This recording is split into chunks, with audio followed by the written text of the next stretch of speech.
சிம்பு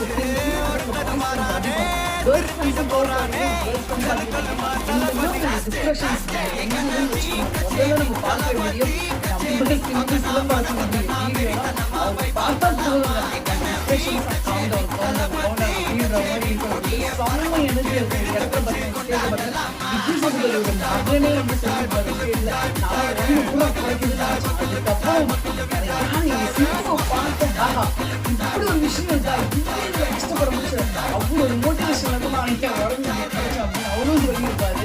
அவரோட அன்புக்கு ஈடு இல்லைங்க.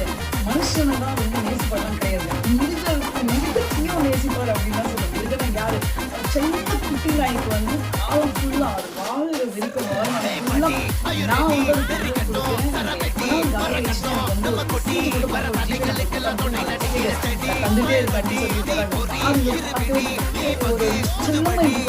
ஒரு குழந்தை வந்து ஒரு குழந்தை கொஞ்சிற மாதிரியே இருக்குங்க. இவர் கேட்கிற ஒரே ஒரு கண்டிஷன் எத்தனை பொண்ணு வந்து ஏன் இவ்வளவு கல்யாணம் ஆகல அப்படின்ற கேள்வி எல்லாருக்குமே இருக்கு. இவர் கேட்கறது வந்து ரொம்ப ரிஸ்கான ஒரு பொண்ணு கேட்கிறாரு. என்ன கேட்கிறாருன்னா, எனக்கு பொண்ணு மாதிரி இருக்குன்னு கேட்கிறாரு. அது இப்போ கிடைக்கிறது ரொம்ப கஷ்டம். இப்ப இருக்க பொண்ணுங்க நம்ம லைஃப் என் லைஃப் என் ரூல்ஸ் அப்படின்னு சொல்றப்ப ஆகிடுதுங்க. அவங்க கிட்ட போய் இங்க பொண்ணு கேட்டா எப்படி வேணா என்னன்னா அவங்களுக்கு ஈக்குவலா நீங்க நடந்துக்க ட்ரை பண்ணலாம். அப்படி வேணா இப்போதைக்கு பொண்ணு கிடைக்கும். உங்களுக்கு பிறக்கவா போது பிறந்து இருக்கும் வந்துட்டே இருக்குன்னு அப்படின்னு வேணா சொல்லலாம். இன்னொரு நல்ல விஷயம், அதுவும் இப்போ என்ன பண்ணிட்டு இருக்காங்க, நம்ம ரம்ஜானுக்கு இவர் வந்து ஃபாஸ்டிங் இருப்பாராம். எப்படி ரம்ஜானுக்கு எல்லாருமே வந்து பயங்கரமா வந்து ஃபாஸ்டிங் இருக்காங்களோ அதே மாதிரி இவரும் அதை கடைப்பிடிச்சி அந்த ஒரு மாசம் இவரும் அந்த ஃபாஸ்டிங் இது அதே மாதிரி தொழுவாராம். எவ்வளவு பெரிய விஷயம் பாத்தீங்களா. முக்கியமான விஷயம் என்னன்னா, அவங்க தம்பி வந்து மேரேஜ் பண்ணது முஸ்லீம் கேர்ள்ல. ஸோ அதனால மேபி இருக்கலாமா, இல்லை முன்னாடி இவர் இப்படிதானான்னு கேட்கணும்.